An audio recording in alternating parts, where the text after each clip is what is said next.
Will you pray with me? May the words of my mouth and the meditations of all of our hearts be acceptable in your sight, O God, our rock and our Redeemer. Amen. Alexander Papaderos was born on the island of Crete. During the Second World War, Alexander's hometown of Livadas was destroyed by the Nazis, and Alexander, still a child, was interned in a concentration camp. After the war, he was determined to be a force for peace and forgiveness. He studied theology in the Orthodox Church and in 1965 opened an institute designed to promote peace and reconciliation. He located it at Malmö, the site of one of the war's worst atrocities, between two cemeteries, one for the people of Crete who died in the battle, and the other for the German soldiers. One day, while taking questions at the end of a lecture, Papaderos was asked, "What's the meaning of life?" There was nervous laughter in the room. It was such a big question, but Papaderos answered it. Taking his wallet out of his pocket, he fished into his leather billfold and brought out a very small, round mirror, about the size of a quarter. And what he said went something like this: "When I was a small child during the war, we were very poor and we lived in a remote village, and one day on the road I found a broken piece of mirror. A motorcycle had been wrecked in that place. I tried to find all the other pieces and put them together, but it was not possible, so I kept this largest one, this one, and by scratching it on a stone, I made it round. I began to play with it as a toy.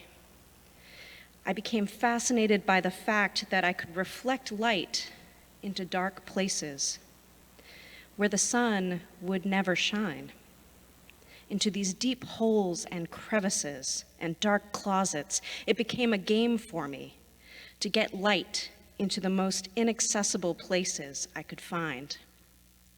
I kept that little mirror, and as I went about my growing up, I would take it out at idle moments and continue the challenge of the game. I grew to understand that this was not just a child's game, but a metaphor for what I might do with my life.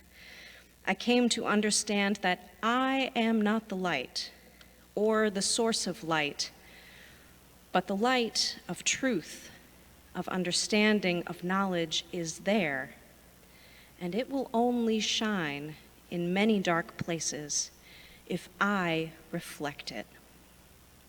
I am a fragment of mirror whose whole design and shape I do not know. Nevertheless, with what I have, I can reflect light into the dark places of the world, into the hearts of others, and change some things in some people. Perhaps others may see and do likewise. This is what I am about. This is the meaning of life." And then he took his small mirror and, holding it carefully, caught the bright rays of daylight streaming through the window and reflected them onto the face of the person who had asked the questions, and then onto his folded hands on the desk.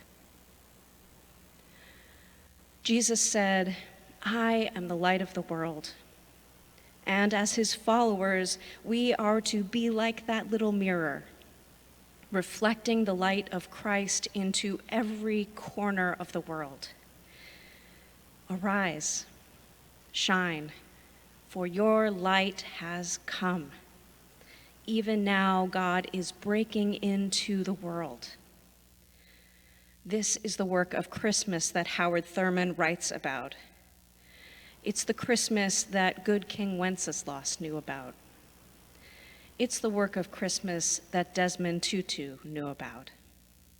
We must reflect into the world the hope, peace, joy, and love that are born in our midst.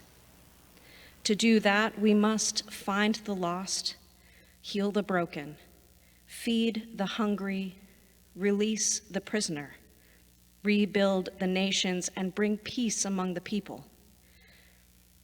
No matter who you are, the light of Christ shines for you.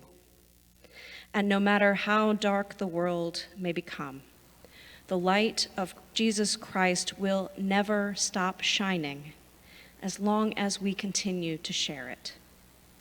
We are called to reflect Christ's light so that others can find the light in themselves. We are called to reflect Christ's light for the transformation of the world.